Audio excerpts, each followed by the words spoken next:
pero en épocas de verano definitivamente es muy caluroso, ¿no? Demasiado calor en esa estación.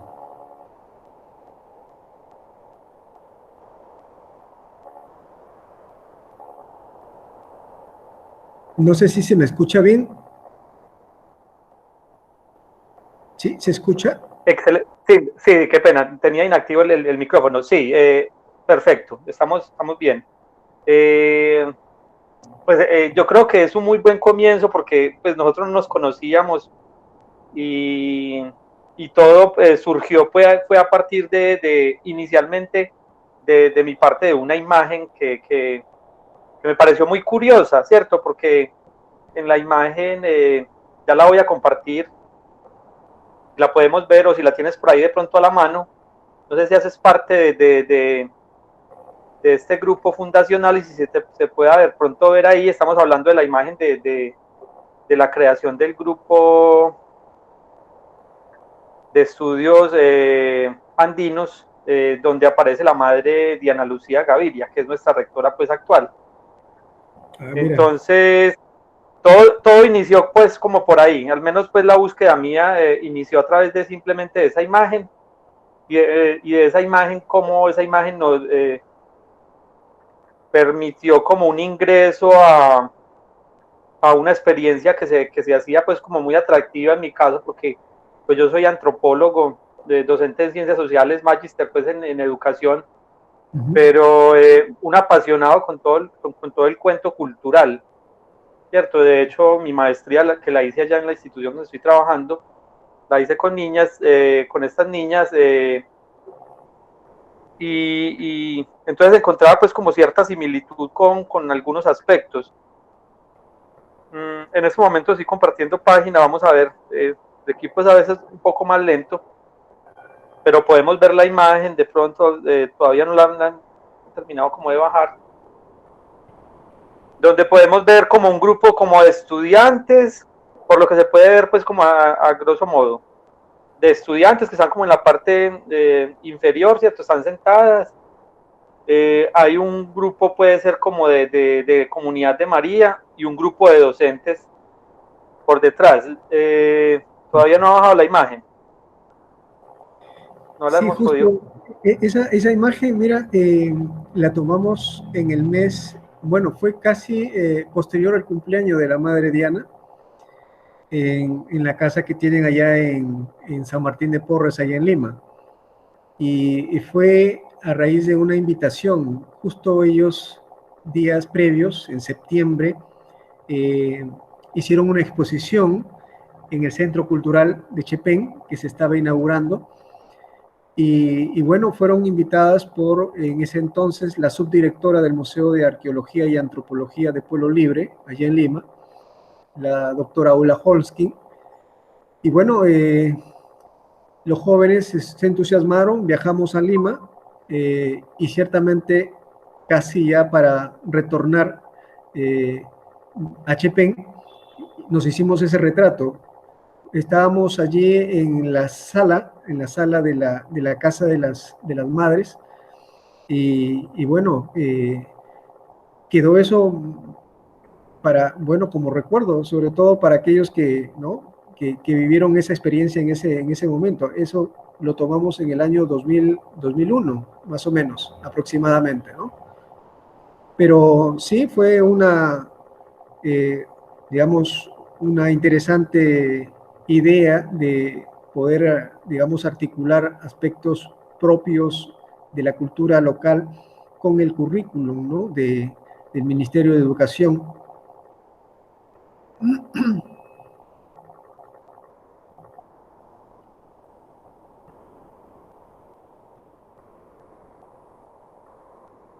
Sí, de Johnny, tranquilo que te estamos escuchando. Ya, Es que es muy perfecto. lento. Estaba quitando la imagen, era porque es que mientras llega la imagen Ah, ya, ya. para, Ya, para no hay problema. compartirla. Ujú, no hay problema. Entonces, mira, a raíz de este evento, que era una exposición fotográfica de sitios arqueológicos, logramos hacer la presentación allá en Chepén, ¿no? Entonces, Esto lo motivó para que puedan conocer más de su cultura. Aquí en Chepén lamentablemente no tenemos un museo, pese a que la zona está muy cerca a sitios arqueológicos. El más cerca, por ejemplo, es el que tenemos acá en el cerro. Claro, ahí sí, ahí estábamos con Madre Diana.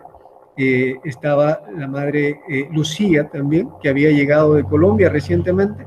Está en la parte posterior de Madre Diana. Y La que estoy acá, a ver, monito está viendo, esta que estoy acá en estos momentos identificando es, bueno, sí, Madre Diana está cerca de dos estudiantes y detrás suya está la Madre Lucía. En esa época me parece que ella tenía un cargo, algo así como directora provincial de Medellín, Medellín-Lima, me parece, Colombia-Perú. Tenía ese cargo. Bueno, ahora no tengo noción en qué parte estarán, sobre todo ellas, porque eran ahí dos colombianas y las demás eran españolas, ¿no? Que estaban acompañando en ese momento. El, entonces, mira, surge pues con esa exposición fotográfica que hicimos en ese momento.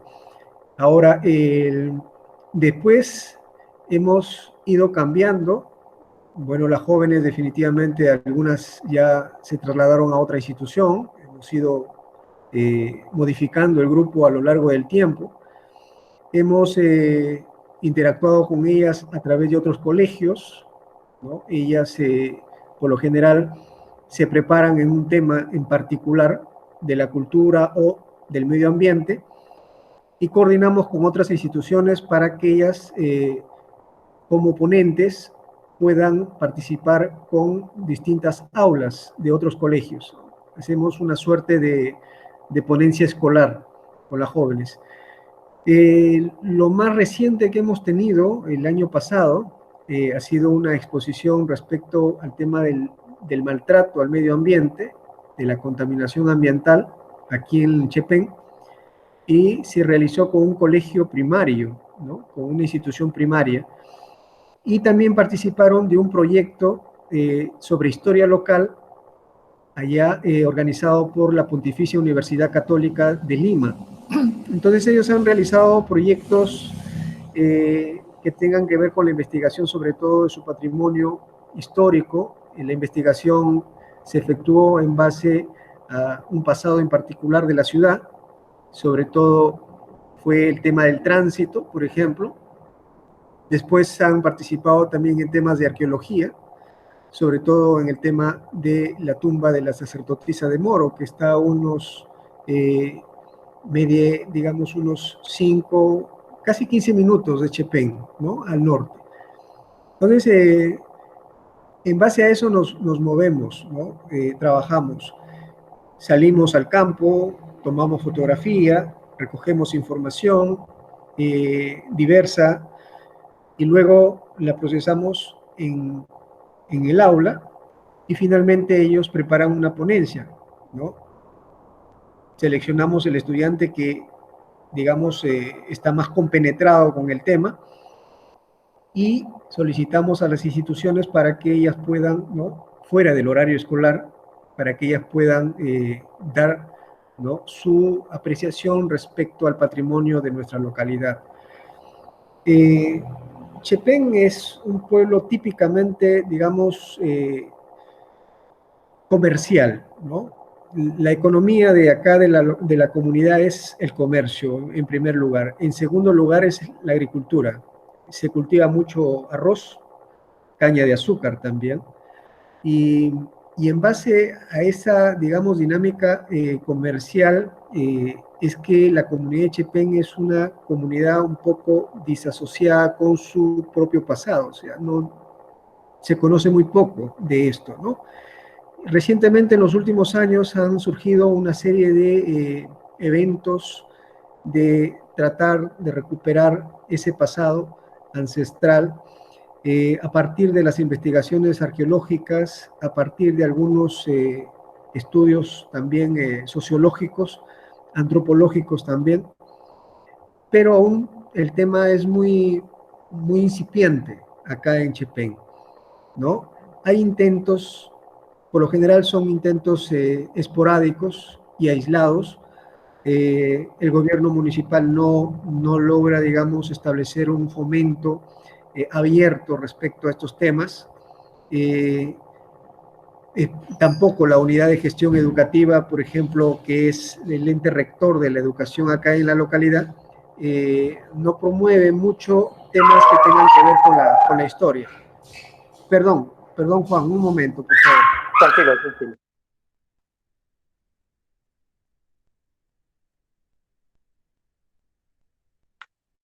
María José, ninguna niña se están ¿qué? Descansando todas. De todas maneras, yo estoy grabando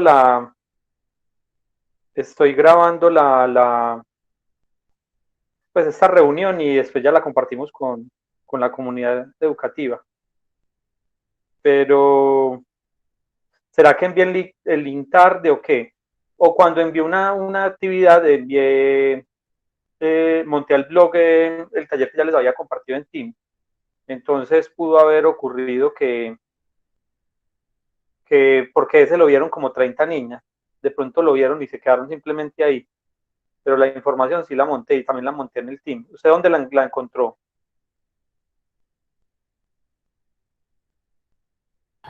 Profe, yo la vi en el blog. Sí. También había invitado al profesor Ramiro y a Claudia.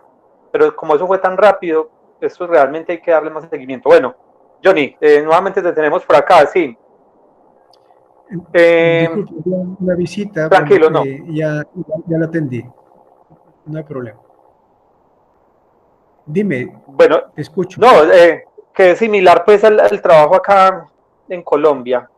¿En qué sentido? En que, bueno, acá realmente, como nosotros no encontramos, por ejemplo, en Colombia no hay obras tan monumentales como las puede haber en el Perú. O sea, y eso no quiere decir que no existan. De hecho, aquí hay lugares muy valiosos, sino que han estado muy invisibilizados como para la misma gente, para la misma gente que habita el territorio. O sea, para esa gente que se llaman colombianos. Porque gente del exterior realmente sí viene y lo conoce, viene desde muy lejos. Tenemos a Ciudad Perdida, por ejemplo, en Santa Marta, en la Sierra Nevada de Santa Marta, que es un lugar pues maravilloso. Sin embargo, el acceso no es tan sencillo porque estamos hablando de 4 días, 3 días en mula para subir a Ciudad Perdida. Y tenemos pues dentro de lo más reconocido que hay, tenemos en el departamento. Colombia está organizado por departamentos. Tenemos en el departamento del Huila, tenemos a San Agustín. De hecho, una de las figuras que aparece acá en una de las imágenes es una figura de San Agustín, una figura que es muy común también para ustedes allá estuve viendo imágenes y esa cara pues chamánica, donde vemos a esta persona, ¿cierto? En un ritual, incluso esta figura es colorida, eso se ha ido perdiendo demasiado. Lo que ha pasado en Colombia es que primero se arrasó demasiado en las grandes ciudades capitales con todo el patrimonio cultural. Por ejemplo, en el Valle de Aburrá había rastros donde habían caminos que unían las laderas. Había lugares de pronto salinas, lugares de donde se extraía oro y se comerciaban con otras regiones apartadas, incluso hasta la costa. Pero toda la ciudad media que fue creciendo fue borrando todo ese patrimonio. Y nosotros acá tenemos el problema que yo lo menciono de pronto en el trabajo mío de maestría, es que nosotros sacamos del currículo realmente la historia.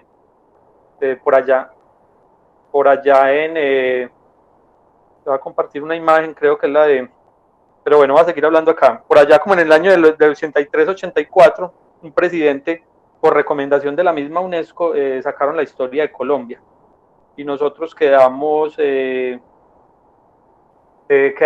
invisibilizada realmente la historia La historia, no la historia oficial, ¿cierto? Que a veces es una historia muy cercana, sino que nos fuimos más bien a pensar otras civilizaciones y otras culturas que a veces creemos que tienen más importancia. Entonces nos fuimos pues, a mirar a los egipcios, a los griegos, a los romanos, y dejamos descuidado realmente pues como todo este asunto acá a nivel local, nuestras raíces culturales, ¿cierto? Que son un producto de mestizaje, que es muy común en Latinoamérica, no solo en Colombia, sino pues, desde la Patagonia hasta México, ¿cierto? Tenemos esas mismas características. Y bueno, y cuando a veces mencionábamos de pronto lo que era las civilizaciones acá amerindias, nos íbamos a los dos grandes íconos que tenemos en América. Entonces nos íbamos hacia Centroamérica, viendo pues lo que se ha denominado los aztecas, ¿cierto? Toda esa comunidad allá y mayas. Y pasábamos a Sudamérica y veíamos lo de Perú, pero a grosso modo, o sea, eso era casi que abuelo de pájaro.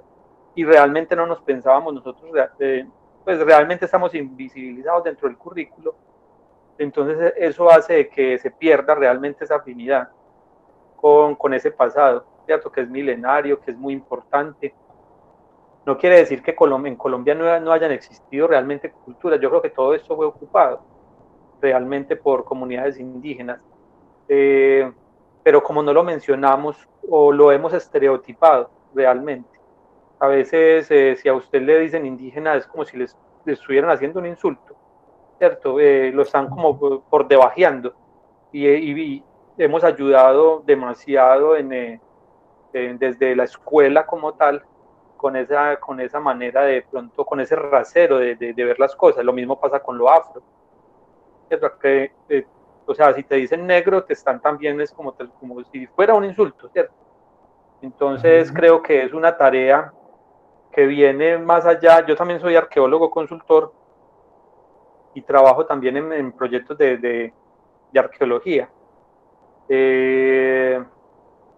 Los proyectos de arqueología tienen una parte de socialización y se les está trabajando demasiado a ello, pero realmente a veces eso se queda simplemente o en los mismos trabajadores de esa empresa, que realmente son empresarios a los que no les interesa y que si lo están haciendo lo hacen es por ley, porque casi que es una obligación, para ellos es casi que una piedra en el zapato, entonces ellos la escuchan, pero realmente ellos no quisieran pasar eso desapercibido.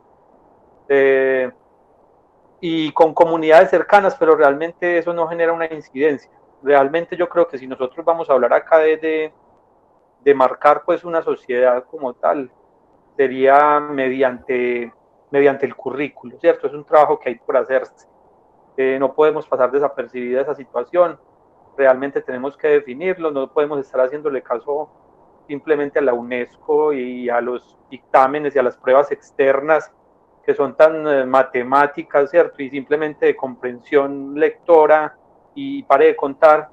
Nosotros creo que tenemos que llegar también a esos espacios, ocuparlos y empezar como a pensarnos nosotros para saber hacia dónde vamos, porque obviamente un pueblo que no tiene raíces y que no sabe de dónde viene, pues no sabe para dónde va, qué rumbo coger, ¿cierto?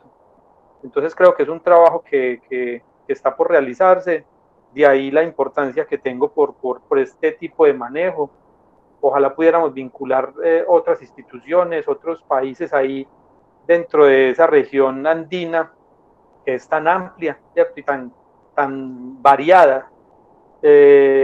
Por ejemplo, los Andes aquí, yo te escribía un correo, los Andes aquí hacia el norte en Colombia, los Andes son muy verdes, ¿cierto? Están marcados es por mucha vegetación, unos climas muy variados y todo eso.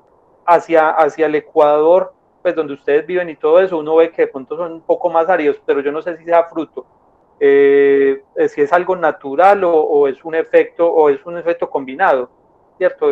Donde se ha terminado pues por deforestar como toda esta región. Aunque alguien me decía que eso era natural, lo que se llama la puna andina allí, que son regiones realmente pues cálidas, ¿cierto? Pero muy áridas, que acá también tenemos ese tipo de manifestación, pero en unos lugares muy específicos. Por ejemplo, tenemos la Guajira, donde también hay como una característica de ese tipo, y tenemos algunos desiertos internos, el desierto de la Tatacoa, que también queda en el Huila, una zona área, pero realmente nosotros hacia el norte no estamos tan acostumbrados a climas tan secos. Acá realmente lo verde es lo que gana como mucho terreno. Y lo que escuchaba yo, para terminar de pronto, lo que había escuchado yo, a esta región entre México y Perú, los arqueólogos lo han denominado el área intermedia. Es el área intermedia entre estas dos grandes civilizaciones, así se ha denominado. Entonces algunos decían, ¿por qué no hay cosas tan majestuosas como las hay en México y en Perú? Y lo que decían ellos es que la majestuosidad usted la puede ver en el paisaje. O sea, es muy variado. Nosotros vemos formas piramidales naturales por todas partes. De hecho, acá hay unos cerros emblemáticos, que después hablaremos de ellos y que te los tengo que mostrar, donde son lugares muy valiosos, donde se han encontrado gran cantidad de tumbas para el periodo prehispánico. Entonces, eso es como más o menos como una visión, pues, de lo que tenemos acá, Johnny. Claro. Bueno, aquí sí no hay mucho verdor. Acá en el Perú, desde Piura hacia el sur, completamente es un desierto. Toda la costa, casi toda la costa del Perú es un gran desierto, con la excepción de que, bueno, entre en cada zona, por ejemplo, hay un río que baja de los Andes occidentales hacia el Océano Pacífico y forma pues valles, ¿no? Valles, pero son valles que están separados por el desierto. Entonces uno sale, por ejemplo, de Chepén hacia Trujillo, atraviesa todo el valle y eso obviamente lo hace en 45 minutos. A partir de allí ya entra, por ejemplo, a otro desierto, ¿no? Atraviesa el desierto y pasa posteriormente al valle ya de Chicama, pasa un breve desierto e ingresa al valle ya de Trujillo. Entonces, en la costa del Perú todo esto es un desierto. No tenemos ese verdor. El verdor que tienen ustedes allá en Medellín, acá lo tenemos desde Piura hacia el norte. Esto a raíz por la corriente cálida, ¿no? Corriente marina cálida, en el que pues hay mucha precipitación allá en esos dos departamentos, pero de Lambayeque hacia el sur, hacia Tacna, las condiciones climáticas son completamente distintas. Y esto debido a que el mar es completamente frío, o sea, más frío del usual, ¿no? No es muy cálido. Aquí la temperatura máxima del océano en verano es de aproximadamente 17 grados centígrados, ¿no? Entonces, esa condición hace pues de que el océano tenga un impacto al interior del valle y el clima también sea un clima completamente seco, ¿no? Las únicas lluvias que tenemos acá son lo que ocurre cuando tenemos el fenómeno del niño, entre aproximadamente 12 o 15 años, ¿no? De lapso, de periodo. Entonces, el tema de las punas, lo que es la parte quechua, la parte yunga, marítima, la parte puna, suni, son un poco áridas en el sentido de que no hay una vegetación, digamos, muy abundante. Posiblemente en el pasado sí lo hubo. Hay evidencia, por ejemplo, que en la región de Huaraz, que está al sur del departamento de La Libertad, hay bosques de queñuales, ¿no? Bosques de queñuales. Y en el pasado, posiblemente con la depredación, con la presencia hispana, ¿no? Por el tema mismo de la necesidad de tener recursos, estos bosques fueron depredados. Pero toda la cordillera que está mirando al Pacífico, desde Lambayeque hacia, por ejemplo, Tacna, es completamente seca, es árida, ¿no? No hay vegetación, definitivamente. La escasa vegetación que tenemos acá son las generadas por ejemplo, el fenómeno del Niño o, como temporadas como ahora, la neblina, que por lo usual es muy baja en estas épocas y produce mucha humedad, y eso hace que los cerros definitivamente tengan cierto verdor, pero muy tenue, ¿no? Hablamos de arbustos esporádicos muy pequeños y no necesariamente un verdor tan grande, ¿no? Como podemos ver no solamente en Colombia, también en Panamá, en Costa Rica, ¿no? En el Ecuador mismo también. Entonces, eso es por un lado. Entonces, en el tema de las culturas, acá también ha habido digamos, un batallar intenso, ¿no? Hasta el año 2000, prácticamente, el currículum venía en base a la capital, ¿no? Entonces, se tomaban en cuenta siempre aspectos muy genéricos, ¿no? Capitales de provincia, capitales de departamento, y había poco, digamos, que abordar de la historia local. Esto ya a partir de las investigaciones que comenzaron a profundizarse, sobre todo aquí en la parte norte, sobre todo en el departamento de Lambayeque, en la zona de la comunidad llamada Zipán, seguramente habrán escuchado, ¿no? En el año 1991, 1990-91, se descubre una tumba de un personaje de, digamos, de élite muy importante en la cultura mochica. Lo interesante de este hallazgo es que era una tumba intacta, es decir, era una tumba completa. Hasta ese entonces los arqueólogos no habían tenido la suerte de encontrar tumbas completas, con el ajuar completo, con todo lo que implicaba pues el ritual, ¿no? Fúnebre.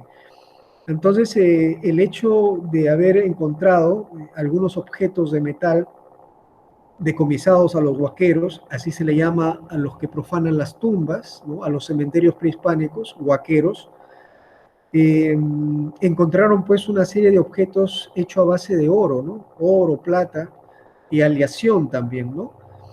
Y esto despertó la curiosidad por aquel entonces director del Museo Bruning.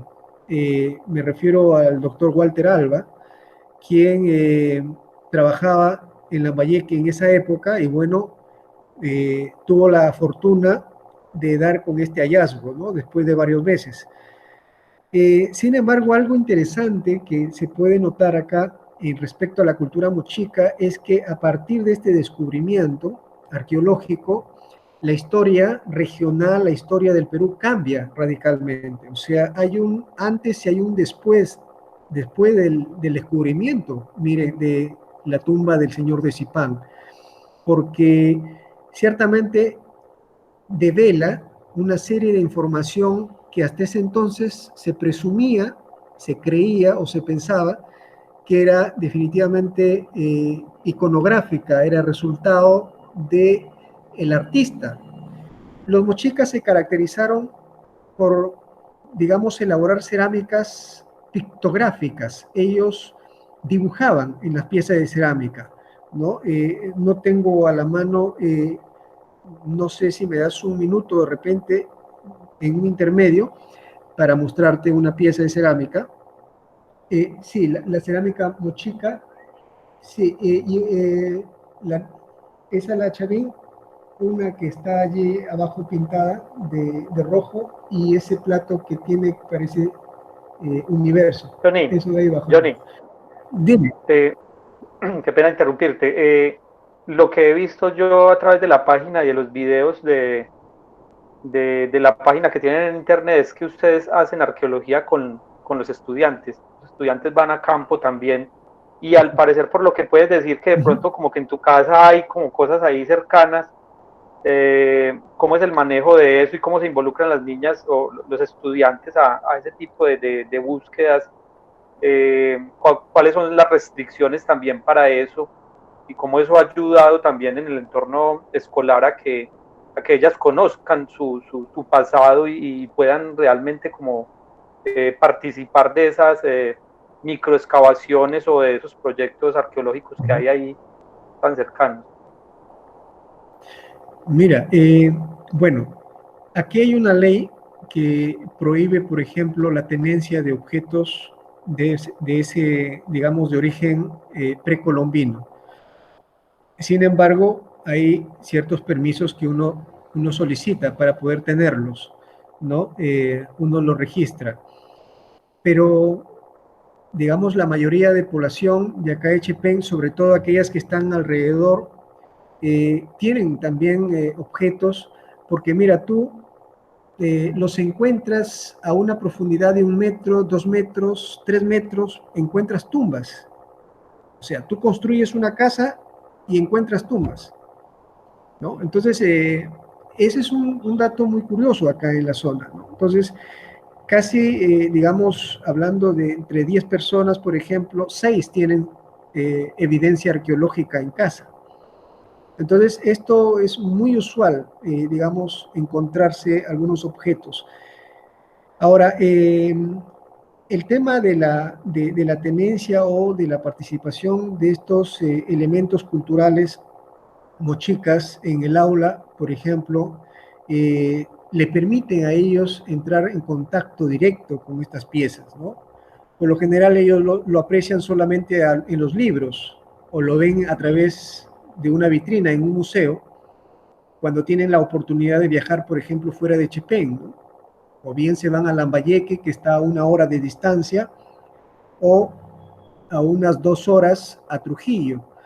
Entonces, esto le permite interactuar, ¿no? Tener en mano, digamos, un bien cultural que data pues de hace más de 750 años, que ellos no están muy acostumbrados a tenerlo, ¿no? Desde, por ejemplo, cerámica doméstica, cerámica, digamos, ceremonial, ¿no? Decorativa, y por lo general lo tenemos no solo de la cultura mochica, también hay muchas piezas de cerámica como la cultura chavín, por ejemplo, es una cultura que se originó allá en Ancash, al sur de La Libertad.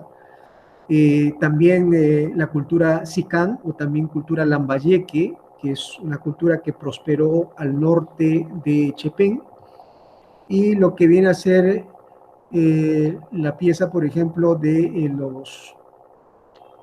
la cultura chimú, ¿no? Por ejemplo, en esta oportunidad te voy a mostrar, por ejemplo, esta es una cerámica chimú, ¿no?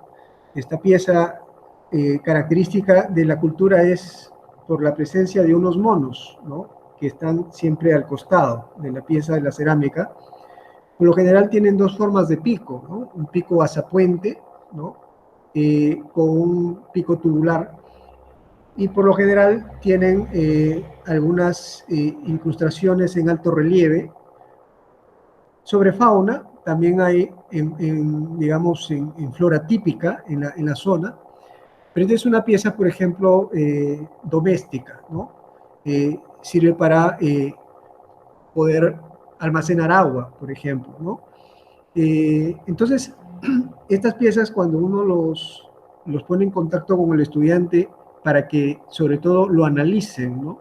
Lo puedan comprender, lo hacemos primero a través de unos tiestos de cerámica, ¿no? Entonces, ellos, por ejemplo, hace algunos años atrás, cuando íbamos a los sitios arqueológicos, reunían una serie de fragmentos de cerámica que están ahí en el suelo, y por lo general lo llevamos al aula y lo van analizando, ¿no? Vemos el nivel de temperante, vemos, digamos, la característica de la arcilla, vemos también, digamos, la técnica que se utilizó para la cocción de dicha arcilla.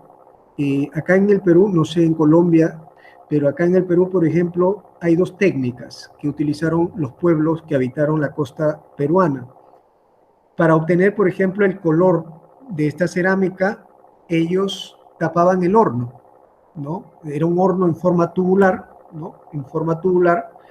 En la parte inferior había obviamente el combustible, la leña, y en la parte intermedia una especie de malla hecha precisamente para poder depositar las piezas de arcilla. Entonces, para tener esta coloración media plomiza, oscura, ellos tapaban el horno. Entonces, el humo La alta temperatura hacía que se impregnase definitivamente en toda la superficie de la pieza. Pero para obtener, por ejemplo, piezas completamente distintas, de muchos colores, no se tapaba el horno, ¿no? No se tapaba el horno y se lo efectuaba en temperaturas completamente distintas, ¿no? Diferentes. Por ejemplo, en el tema de acá de San José de Moro, que es una comunidad rural que está al norte de Chepén, a unos pocos minutos, tenemos un amigo que trabaja en el proyecto de arqueología de la Universidad Pontificia Católica del Perú. Él se apellida, por ejemplo, Julio Ibarrola, y él es un autodidacta que hace mucho tiempo ha venido teniendo, por ejemplo, y recuperando información de cómo se realizaban las piezas de cerámica. Él ha logrado reconstruir, por ejemplo, y es un aporte interesante, el único acá en la zona, de cómo hacer piezas de cerámica mochica, usando sobre todo la línea fina, ¿no? Utiliza cabellos de bebés, ¿no? De recién nacidos para poder hacer unos trazos bien, bien menuditos.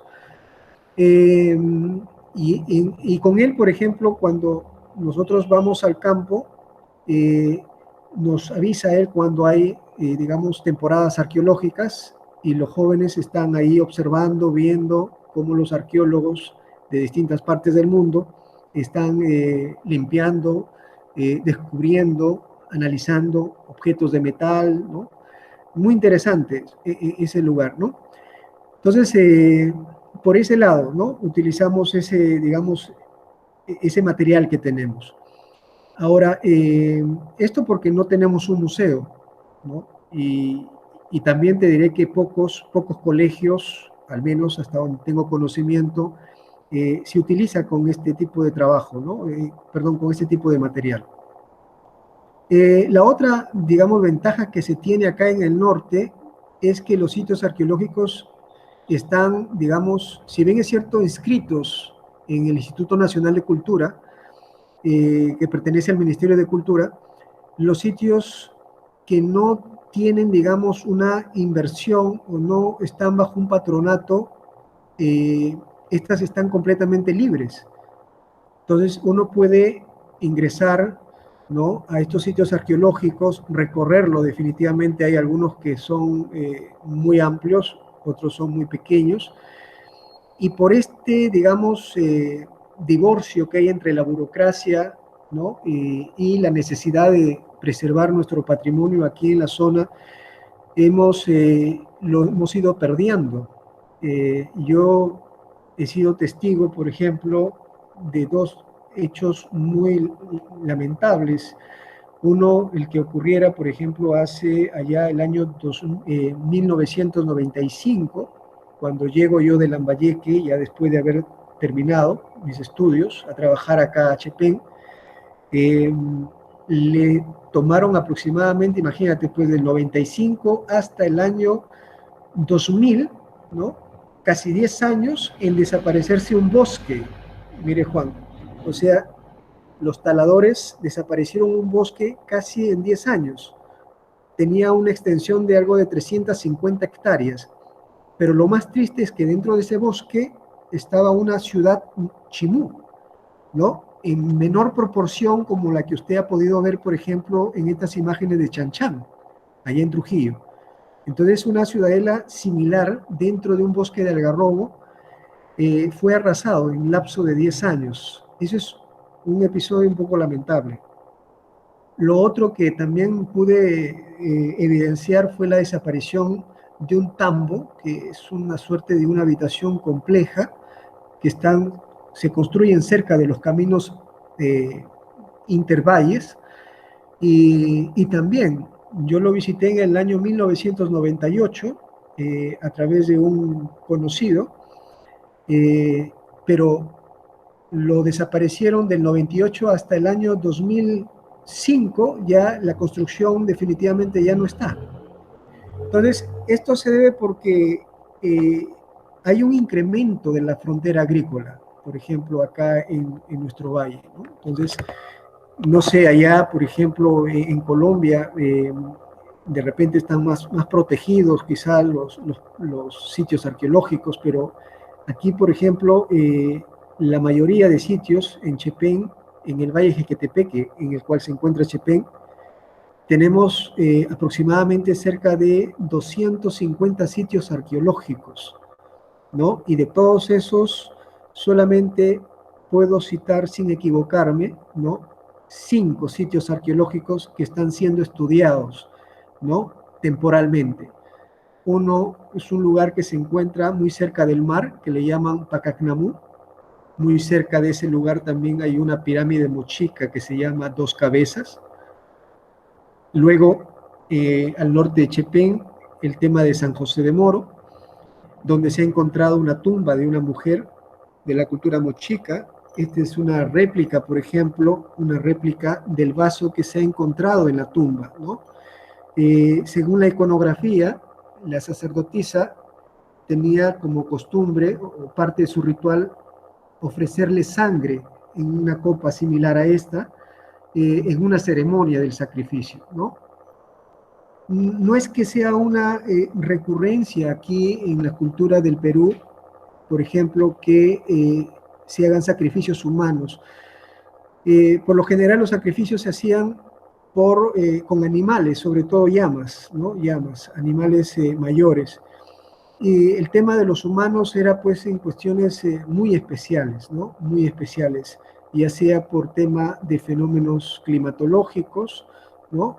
O por cuestiones propias, digamos, de las conquistas o de las guerras que se daban en ese entonces.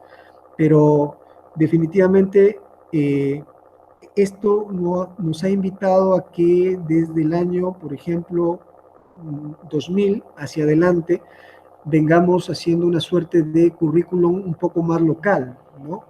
Digamos, contextualizar la información, ¿no? El ministerio nos da temas, por ejemplo, muy generales, ¿no?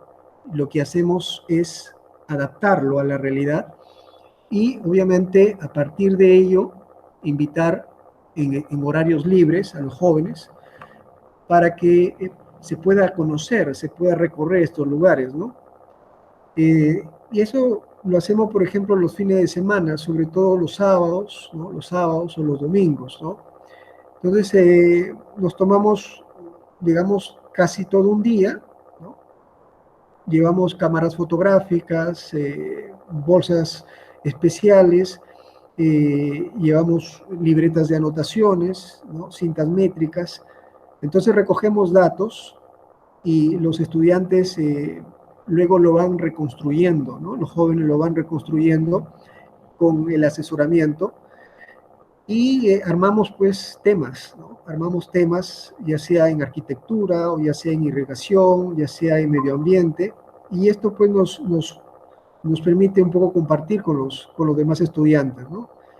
Eh, por eso resulta ser interesante que, y yo soy un creyente de que el estudiante debe ser, ¿no? El que pueda construir su propio conocimiento, pero que ese conocimiento, por ejemplo, lo haga siempre hacia otros estudiantes, ¿no? O sea, que él sea el expositor, dejar de lado un poco al docente y que él vierta esa experiencia. Claro que Juan, estas experiencias son un poco esporádicas, ¿no? Lamentablemente el ministerio no nos da mucho espacio. Y hoy, definitivamente, con el tema de esta pandemia, bueno, nos ha paralizado definitivamente todo el trabajo, ¿no? Y solo lo estamos, digamos, dejando pasar por esta temporada porque no podemos salir al campo, lo tenemos prohibido. Y bueno, eh, hacemos algunas charlas para que ellos puedan, ¿no? Interactuar también con respecto a su entorno. Eh, por ahí nos falta todavía trabajar mucho, ¿no? Nos falta todavía trabajar mucho, no hay mucha difusión, no todos se muestran también disponibles, ese es otro problema que se tiene por acá. Entonces el estudiante digamos, no puede participar plenamente, ¿no? pero con los pocos que podemos nosotros interactuar, llevamos esa información a otros colegios, ¿no? Y por ahí creo que hemos ido teniendo muchas oportunidades para poder compartirlo eso, ¿no? Lo hacemos con alumnos de primaria, un nivel primario, y también con alumnos de nivel secundario. Eh, la última experiencia que te conté ha sido el año pasado. La antepenúltima experiencia lo hicimos allá en la Selva Alta, mira tú, cerca de la frontera con el Ecuador, en un lugar llamado Ocallí. Pertenece a una provincia de Luya, ¿no? Entonces ahí los alumnos, por ejemplo, expusieron respecto a los mochicas, ¿no? Y dejamos también abierta la posibilidad para que ellos puedan también, cuando sea oportuno, de repente, con sus Johnny, docentes. una preguntita, qué pena. Dime. Una pregunta en torno a pues, desconocimiento realmente como del proceso, pero casi siempre se referencian es con los incas. Los mochicas parece ser que era como una comunidad previa o ellos coexistían con los incas o los mochicas y los incas qué relación tienen. No, bueno, los mochicas existieron mucho antes que los incas, ¿no? Los incas definitivamente cuando llegaron al Valle del Cusco eran, digamos, una comunidad muy pequeña. Los mochicas ya habían alcanzado un desarrollo interesante en los valles de Lambayeque, en los valles de Saña, esto sobre todo en el departamento de Lambayeque y en el departamento de La Libertad, costa de Ancash, hasta el norte de Lima, en un lugar llamado Paramonga. Entonces los mochicas son antes, ¿no?, que los incas. Y lo interesante de esta cultura, Juan, es que esta cultura logró desarrollar mucho el tema de la cerámica y la orfebrería, ¿no?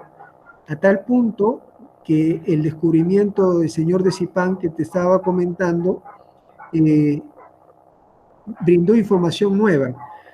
Por ejemplo, se habla mucho del rescate de Atahualpa, un inca, el último de los incas, ¿no?, del Tahuantinsuyo, que los españoles, para poder liberarlo, el Inca le ofreció 1/4 de oro y 2/4 de plata, según las crónicas. Bueno, ahora ya se tiene conocimiento que gran parte de ese tesoro que logró, digamos, acumular Atahualpa en Cajamarca, venían de tumbas de esta zona, ¿no?, de la zona de Lambayeque y del norte de La Libertad. Pero lo interesante es que lo que los españoles se llevaron, ¿sí?, no fue oro puro.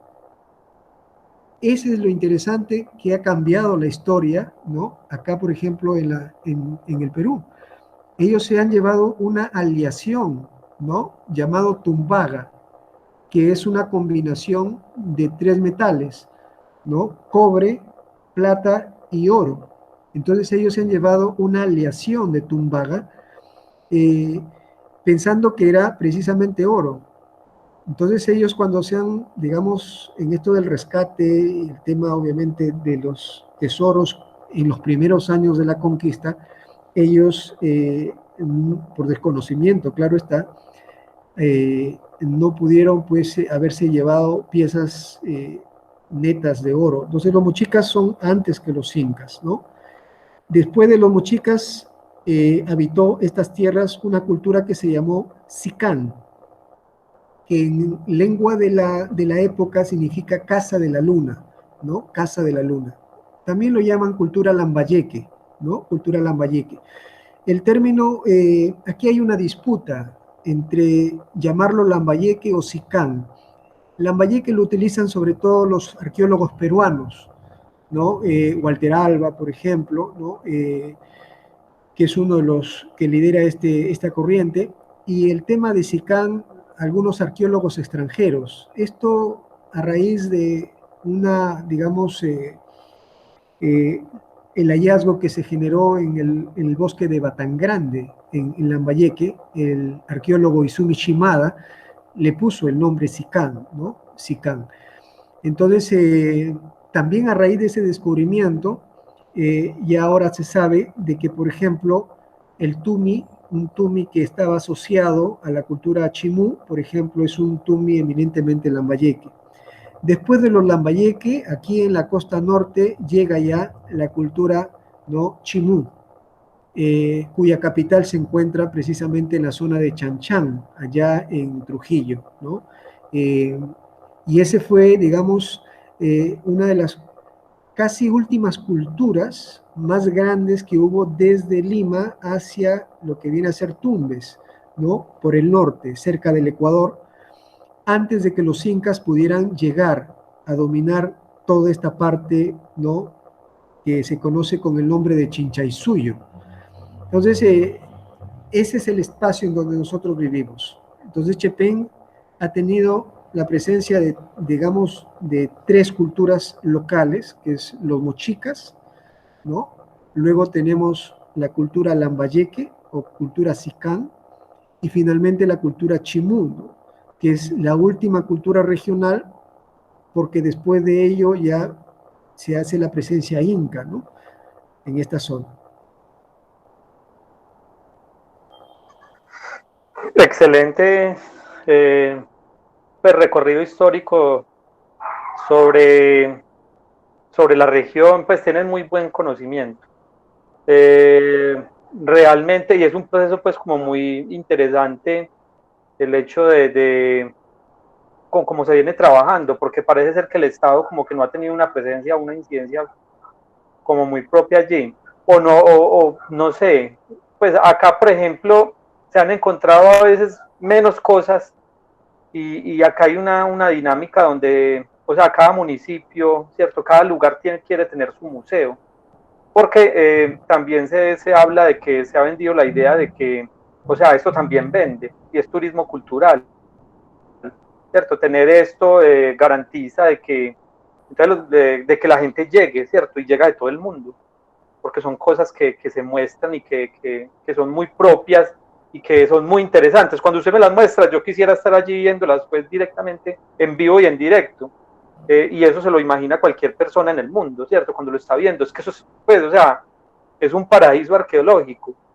Entonces, imaginarse, por ejemplo, de que no hay un museo, pues, o sea, es lamentable y creo que el Estado, pues, yo creo que es el culpable de alguna manera de que eso haya llegado a ese punto.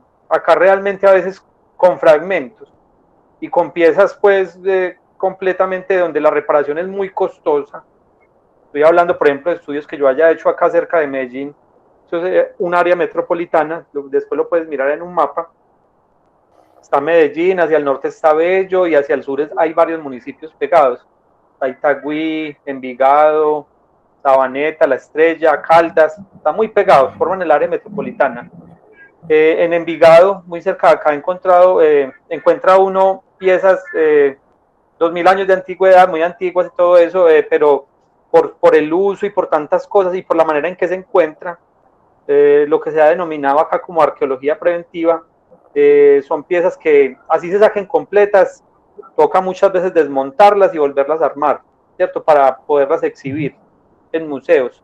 Y la importancia pues de que los museos sean propios, que sea el mismo municipio y las entidades públicas las que se apropien de ello. A veces uno tiene que ir un poco más allá y a veces presionar a la administración como tal para que eso verdaderamente se muestre.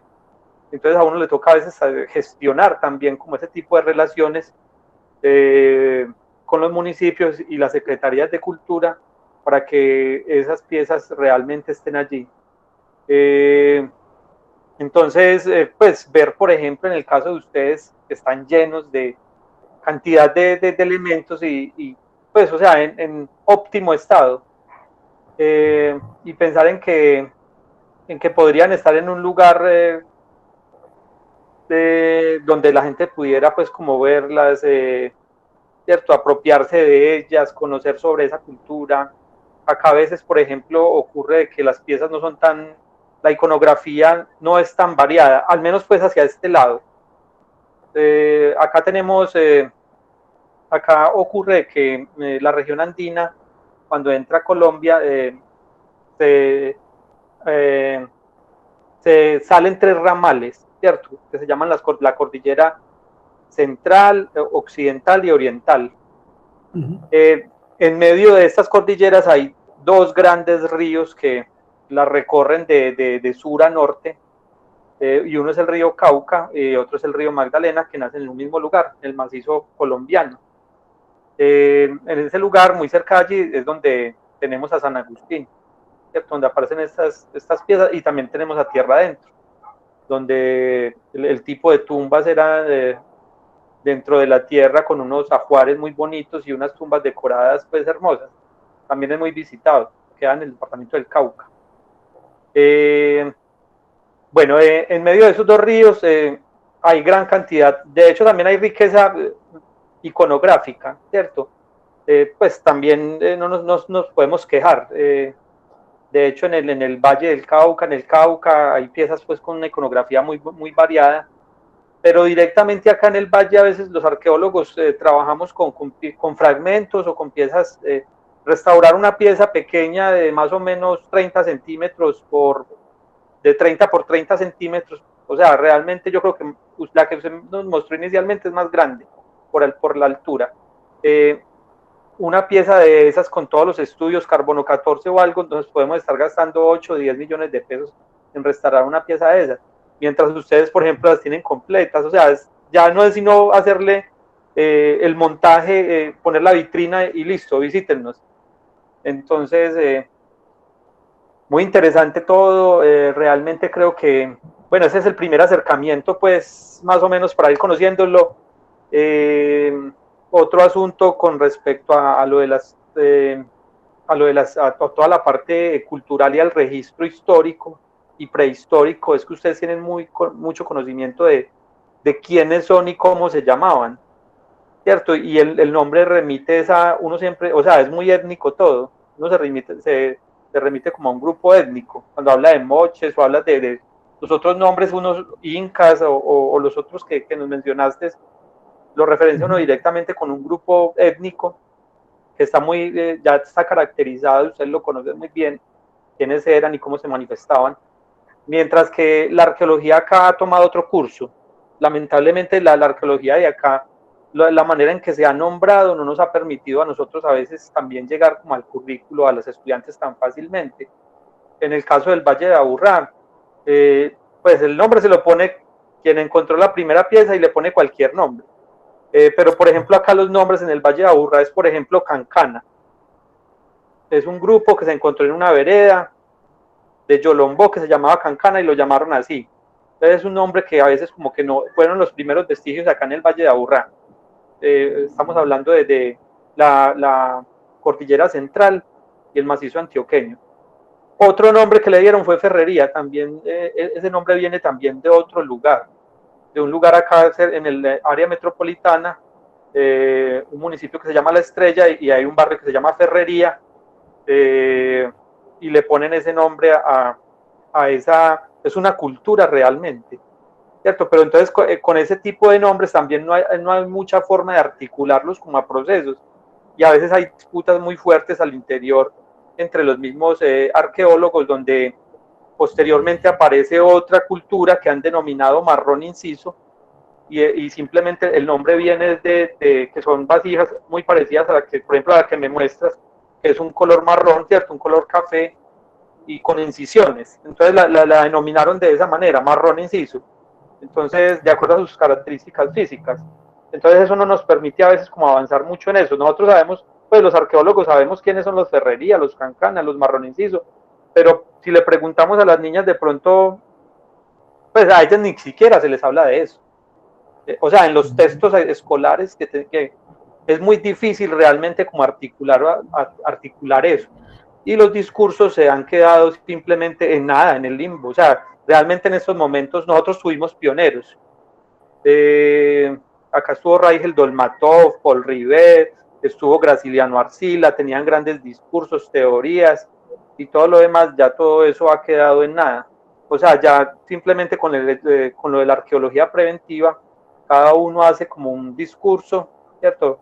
Retoman una parte que se llama antecedentes y resulta muchas veces quedándose en nada, ¿cierto? En mirar de pronto los desgrasantes de la pasta o pues en nada, realmente no hay mucha teoría aquí en estos lugares, entonces eso nos ha hecho caer en un limbo y en un lugar donde ha sido muy difícil realmente conocer nuestra prehistoria.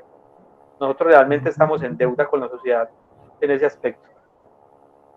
Bueno, Johnny, entonces, bueno, ese es un excelente comienzo. Pocas personas, pero esto lo vamos a publicar, esto lo va a ver mucha gente. Incluso había pensado en publicarlo en una página de arqueólogos también que tienen que empezar a conocer este tipo de interrelaciones. A veces nos quedamos simplemente en nuestros países haciendo nuestro trabajo, o a veces en nuestro nicho, pues en nuestro lugar, en nuestra isla, y creo que esto debe de generar una conciencia más amplia, ¿cierto? Latinoamericana, y empezar como a aprovechar de esos otros escenarios. De pronto, si se puede colaborar en algo de parte y parte, sería pues como lo ideal. Y lo importante es llegar a los estudiantes, Claro. para que conozcan un poco acerca del pasado y también de todas estas culturas, porque realmente todas son fascinantes.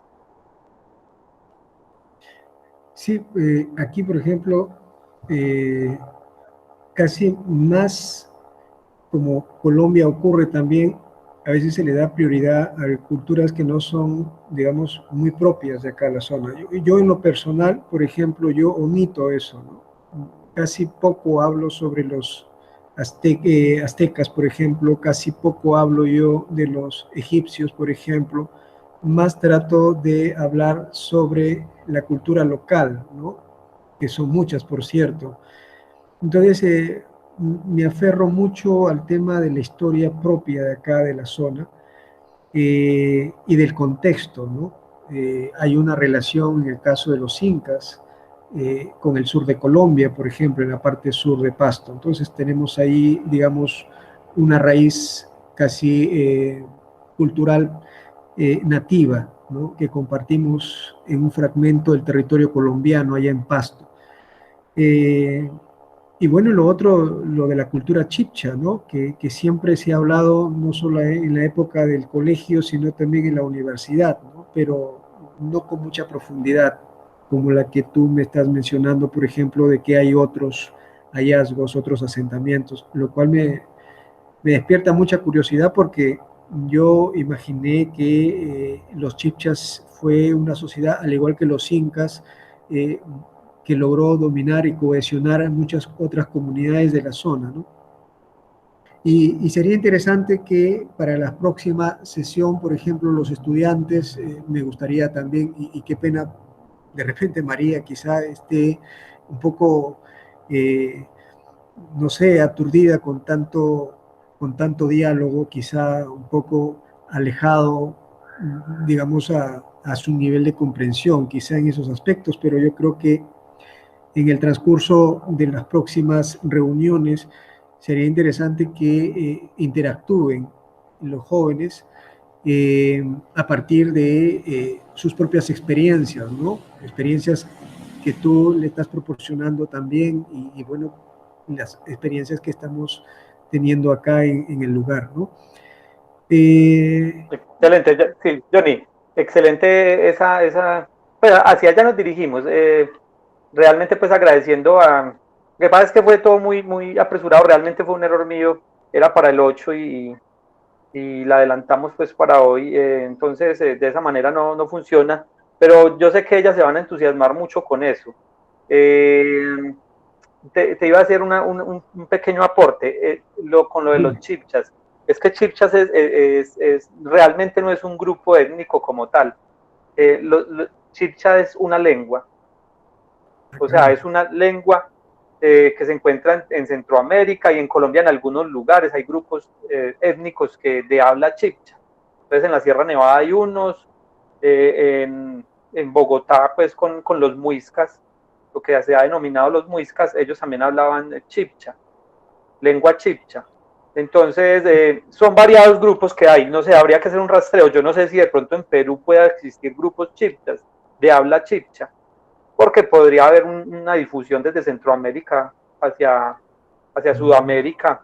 Habría que hacer un seguimiento realmente de eso. Pero son cuestiones que a veces pues y que es normal. Así como yo no conozco de pronto la cultura a profundidad del Perú y por ejemplo, para ustedes sea tan fácil entender en que los mochicas y los incas realmente no eran lo mismo y que uno pertenecía a un periodo y otro a otro.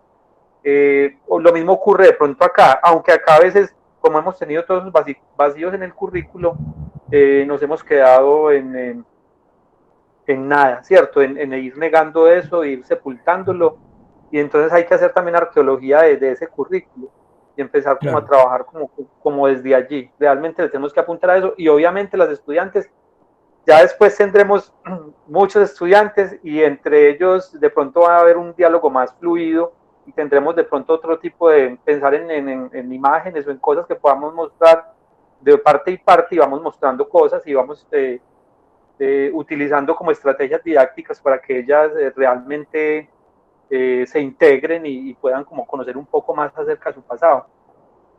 Correcto. Pero muchas gracias entonces a usted por su atención, por su tiempo. Qué pena de pronto haberlo hoy casi que montado en la reunión, casi que obligado pues de alguna manera, porque la reunión era para dentro de 8 días, pero de todas maneras creo que nos hemos preparado un poco y ya nos conocemos y sabemos de qué de pronto vamos a hablar, o más o menos van a surgir más preguntas, más inquietudes, y vamos a tratar de involucrar entonces a estas comunidades.